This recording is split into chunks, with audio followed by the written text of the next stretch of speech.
Are you a fan of Counter-Strike or Valorant but felt like these games were missing the spirit of Hearthstone and the ability to play as a cat person? Well, now you can live out all of your favorite first-person shooter card collecting and battling as an animal person fantasies with Friends vs. Friends. Dive into the role of one of these 10-armed-to-the-tail furries as you take on the task of duking it out in a 1 vs. 1 or 2 vs. 2 multi-round fight to the death. Start out with one of a handful of animal friends, each with their own unique abilities like being able to double jump or having some indeterminate amount of additional accuracy. Whatever you choose, you'll be able to launch yourself into a match on one of the astounding variety of 4 maps ranging from delightfully intimate with the possibility of being hit by a car to a multi-level cavernous round of hide and seek where you might get hit by a train.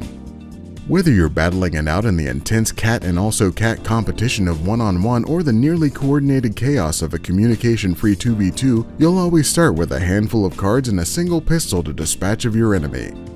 These cards give you all of the powers you would ever need to fight other animal people, like bombs, poison, and making their pixelated visuals even more pixelated. You'll also get some reasonable bonuses like better guns, including the shoot first aim later grenade launcher and the extremely balanced shotgun that you can use to run down your opponents in seconds.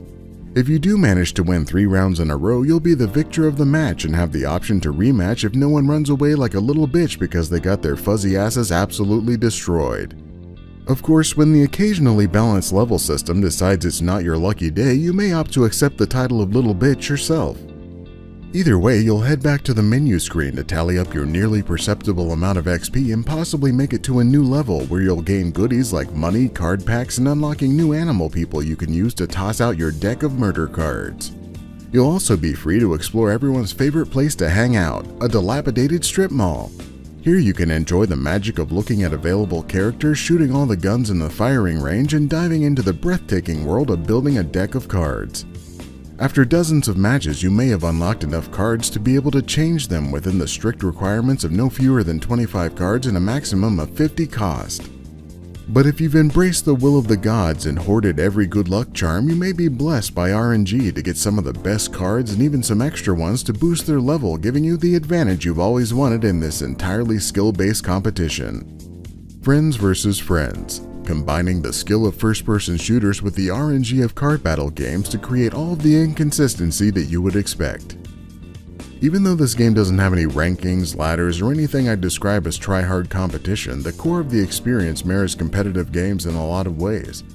It starts out as this fun and somewhat ridiculous experience with a lot of silly abilities and effects, but as you progress, the skill of the players makes it necessary to either put forth maximum effort or get obliterated. The problem then becomes the fact that someone may have obtained cards that you can't get or upgraded cards that are currently very powerful to become even more powerful. Then when you tie that in with the random nature of the hand you're dealt each round and the initial map selection, it feels like winning and losing is skewed by non-player factors more than it should be. Games like this require a delicate balance just as much as they need an audience willing to play them. While the latter is available, it just doesn't feel like the balance is there yet, which made it pretty easy for me to move on as I neared 100 matches.